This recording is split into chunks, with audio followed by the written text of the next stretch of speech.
各位主內嘅兄弟姊妹，我係張太賢執事。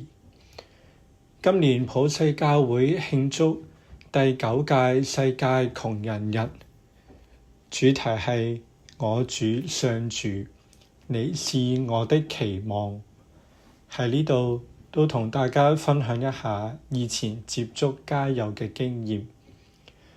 當我仲係修生嘅時候，參加過唔同堂區嘅探訪行動，亦都參與過仁愛之家嘅服務，喺當中接觸過唔少嘅街友。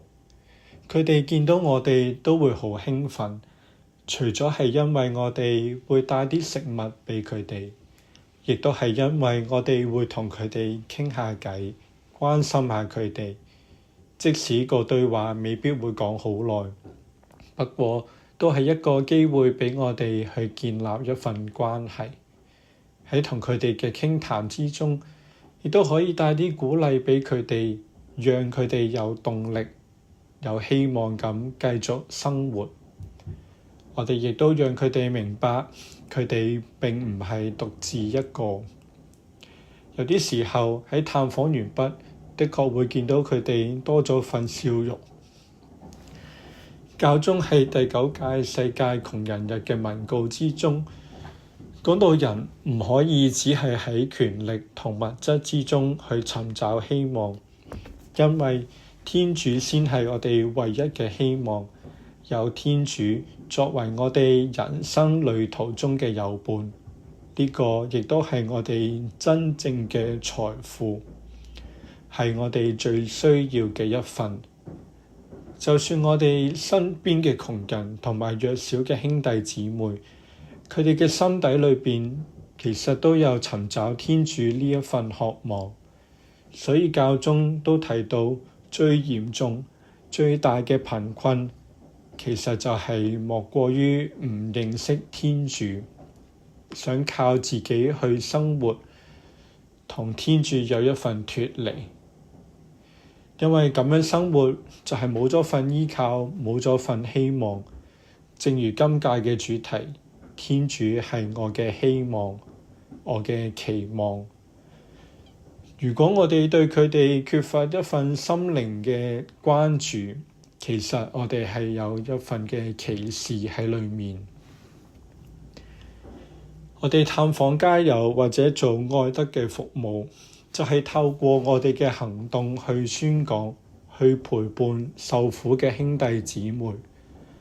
我哋嘅義工服務係一個見證嘅機會，更加係成為一個希望嘅標記。我哋嘅聖人都曾經係咁樣向窮人傳遞希望，尤其係大家最熟悉嘅聖德蘭修女，佢接觸過無數嘅窮人，同佢哋一齊同行。各位兄弟姊妹，教宗都鼓勵我哋去成為希望嘅標記。我哋有冇參加義工嘅服務呢？可以喺安老院、無家者嘅中心或者其他嘅地方等等，去將我哋有嘅嘢同人一齊分享，讓佢哋感受到我哋嗰份陪伴嘅心。相反，如果我哋咁忍心唔參與愛德服務，我哋自己就係缺乏信德同埋希望。